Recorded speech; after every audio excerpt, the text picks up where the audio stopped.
at the two types of modifiers. There is pre-modifiers and post-modifiers.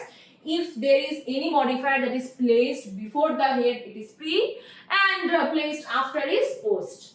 So to describe, determiners and quantifiers come first, then comes the numbers, then comes the adjectives, then comes nouns. So this is the structure.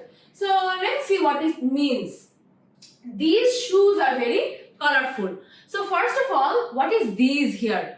These are determiners. So what are the determiners?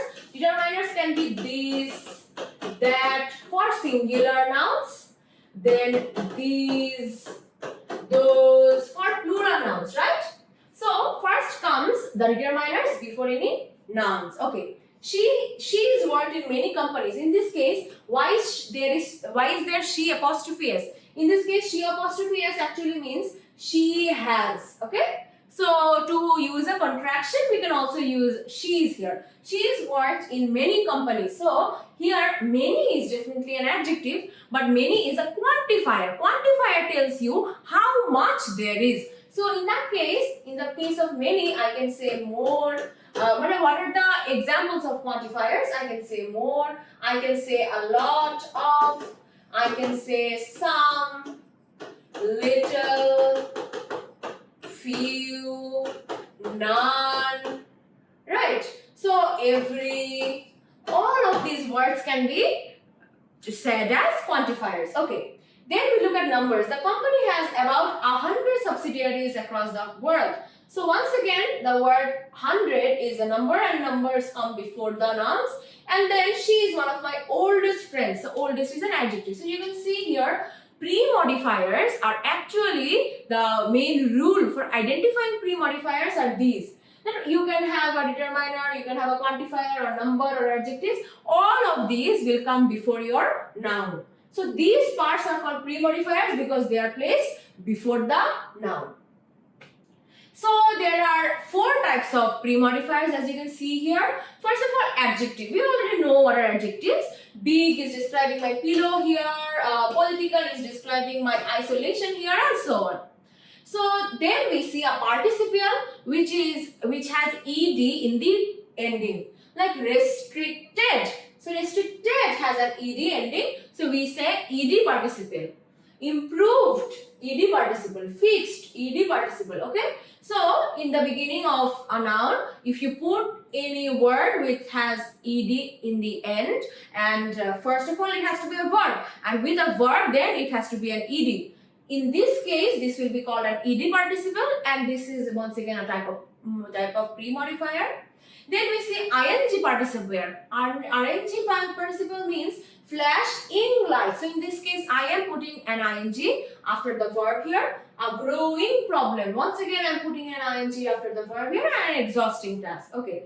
Now, so if you want to put one noun after the noun, that can still be a pre-modifier, like a staff room. Staff is a noun, room is a noun. But in that case, you can use 2 or 3 or more nouns, one after the other. So the noun that you put before the main noun is the market forces. I could have just said forces, but by using the word market here, I am modifying my noun, which is forces. Okay. So pre-modifiers can also be placed as compounds here. Like if I say lighthouse, light and then house, software has come from soft and option, hot house has come hot and house. So this is how I can describe it, or I can break it down like this. So if I say pre-modifying elements, if they are put in pre-head position before it, then they are often used as qualifiers, which means that they restrict the reference of the head of the noun phrase to a subset of the things it denotes. Like in this case, if I say software, in these examples, it's always the compound which is contrasted to the second element, which is soft option, which is not a compound. So a compound is whenever there are one word that has actually been joined, and in this case, whenever it's joined, two words which are being joined together in one word, the main focus or the main emphasis goes to the first word that is placed here. So pre-modifiers can also be placed as compounds, as we can see here.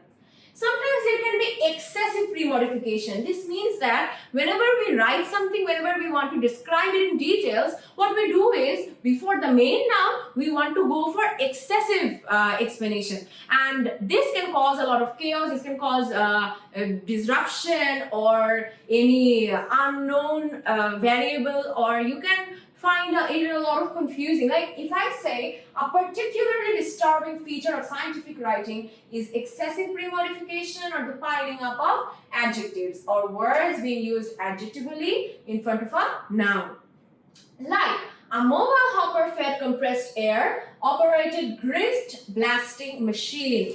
So what is the machine? This is the main noun here, yeah.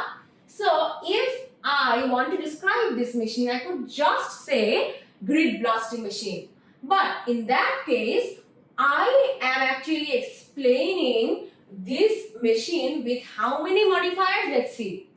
Compressed air, this is one, this is two, this is the third one, operated grid blasting. So I am using 5 pre-modifiers here, which makes it difficult for us to understand what the sentence actually means.